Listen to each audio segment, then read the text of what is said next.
Okay, so throughout the year, you are going to have to troubleshoot your iPad a number of times. Look, we are on a one-to-one.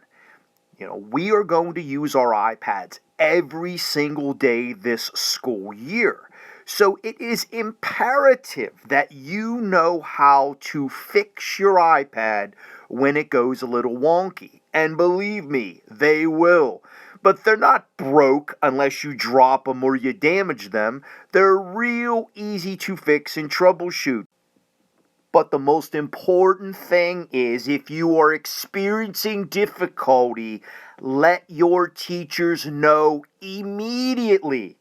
Because if there is a situation with your iPad in which you need a tech to take a look at it, we want to get it fixed for you as soon as we can. Do not delay or procrastinate with this. These iPads are important tools that we use all throughout the year.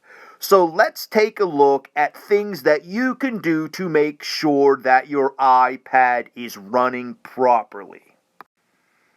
So here is the list. Now, I'm going to try to make sure this is as comprehensive as I possibly can, but if there's something still happening that you're unsure about, email one of your teachers or come see me and I will make sure your iPad is running properly. Now, the first and most important thing is you need to make sure you are properly logged in.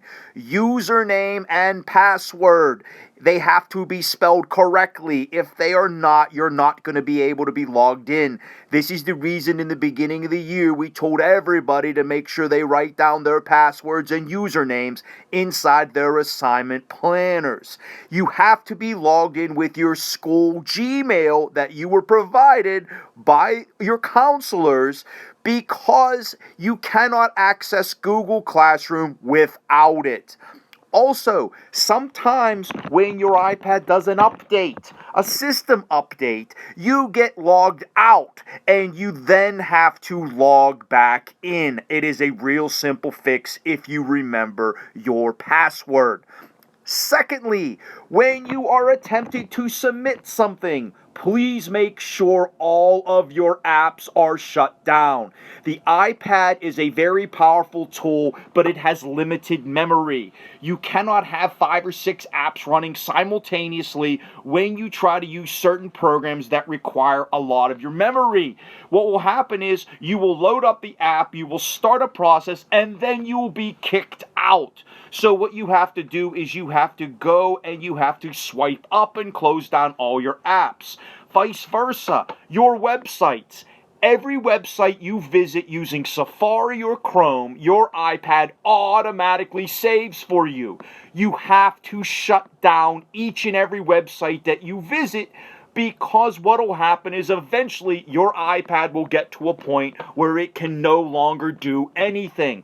I hear all the time from students, but I charged my iPad last night and I got no charge. It's a simple fix. You have to shut everything down, because what's happening is your iPad is using more energy than it's getting when it's plugged into the wall. It's an input-output thing here. It's not real complicated. So everything has to be shut down. I also recommend, please make sure you put your iPad in airplane mode when charging, because things will go a little bit faster. Now look, you still might have some issues after all of this. One of the things that you can do on your iPad is to set it back to the default just by going through and rebooting. I didn't say shut your iPad down. I said reboot. To do this, you have to hold 2 buttons down simultaneously. You have to hold the home button, which is at the bottom of your iPad, down, with the button at the very top, the power button. When you hold them down after a few seconds, your iPad will hard boot. It will shut down and load back up. If it doesn't load back up, hold the button in the upper right hand corner and it will.